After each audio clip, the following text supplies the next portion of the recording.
ప్రభాస్ మనిషా లేదంటే మర మనిషో అర్థం కావడం లేదు. పాన్ ఇండియా హీరోలు 1-2 సినిమాలు లైన్ లో పెడుతూ ఉంటే ప్రభాస్ లైనప్ 7 సినిమాలతో చాంతాడంతుంది. ఈ లెక్కన ఈ పాన్ ఇండియా స్టార్ 2030 వరకు బిజీ. డార్లింగ్ తో 3 సినిమాలు కమిట్ అయిన ప్రొడక్షన్ ఏంటో చూద్దాం. సినిమాల మీద సినిమాలు ఒప్పేసుకోవడం, వాటిని పూర్తి చేయడంలో ప్రభాస్ లీనమైపోయాడు. దీంతో ఎప్పుడు చూసినా సెట్స్ లోనే ఉంటున్నాడు.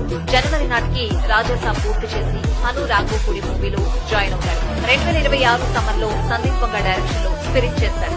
ఆ తర్వాత కల్కి 2, సలార్ 2 వెయిట్ చేస్తున్నాయి. ఇంత లైనప్ ఏ స్టార్ హీరోకు లేదు. 4 ఏళ్ల వరకు కాల్ షీట్స్ లేకపోయినా మరో 2 సినిమాలకు గ్రీన్ సిగ్నల్ ఇవ్వడంతో మిగతా స్టార్స్ కంగు తింటున్నారు. సలార్ తీసిన హోంబళే ఫిల్మ్స్ ప్రభాస్ తో సలార్ 2 కాకుండా మరో 2 సినిమాలకు కమిట్ అయింది.